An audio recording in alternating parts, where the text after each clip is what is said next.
Iran ಮಾತುಕತೆಗೆ ಬರಲಿ ಬಿಡಲಿ ನನಗೆ ಚಿಂತೆ ಇಲ್ಲ, ಅಮೆರಿಕ ಗೆಲ್ಲುತ್ತೆ ಅಂತ ಡೊನಾಲ್ಡ್ ಟ್ರಂಪ್ ಹೇಳಿದ್ದಾರೆ. ಇರಾನ್ ಪರಮಾಣು ಶಸ್ತ್ರಾಸ್ತ್ರ ಹೊಂದುವುದಿಲ್ಲ ಎಂದು ಖಡಕ್ ಎಚ್ಚರಿಕೆ ನೀಡಿದ್ದಾರೆ.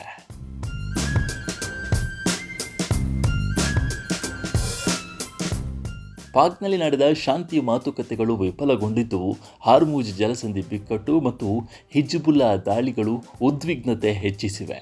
ಯಾವುದೇ ಒಪ್ಪಂದವಿಲ್ಲದೆ ಜಾಗತಿಕ ಆರ್ಥಿಕತೆ ಮತ್ತು ಯುದ್ಧದ ಭೀತಿ ಹೆಚ್ಚಾಗಿದೆ.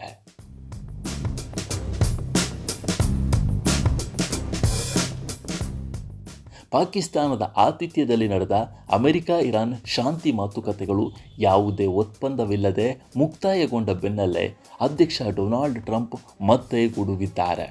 ಇರಾನ್ ಮಾತುಕತೆಗೆ ಮರಳುತ್ತದೆಯೇ ಅಥವಾ ಇಲ್ಲವೇ ಎಂಬ ಬಗ್ಗೆ ನನಗೆ ಕಿಂಚಿತ್ತೂ ಕಳವಳವಿಲ್ಲ ಅಂತ ಹೇಳಿದ್ದಾರೆ.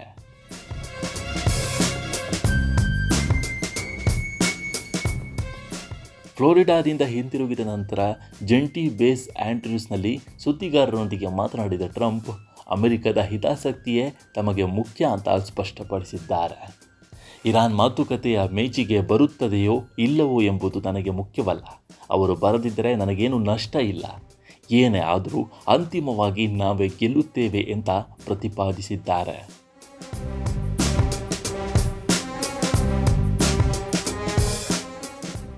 ಇಸ್ಲಾಮಾಬಾದ್ನಲ್ಲಿ ನಡೆದ 21 ಗಂಟೆಗಳ ಮಾತುಕತೆಯಲ್ಲಿ ಇರಾನ್ ಇನ್ನೂ ಪರಮಾಣು ಶಸ್ತ್ರಾಸ್ತ್ರಗಳ ತಯಾರಿಕೆಯಲ್ಲಿ ಆಸಕ್ತಿ ಹೊಂದಿದೆ ಎಂಬುದು ಸಾಬೀತಾಗಿದೆ.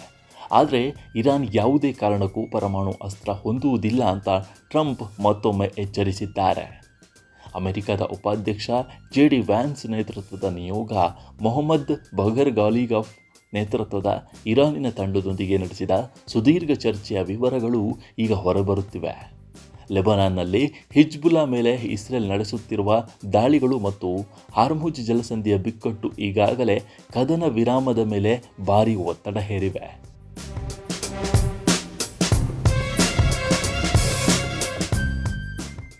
ಮಾತುಕತೆಗಳ ಕುಸಿತವು ಕೇವಲ ರಾಜತಾಂತ್ರಿಕ ವೈಫಲ್ಯವಲ್ಲ, ಇದು ಜಾಗತಿಕ ಆರ್ಥಿಕತೆಯ ಮೇಲೂ ಕರಾಳ ನೆರಳು ಬೀರಿದೆ.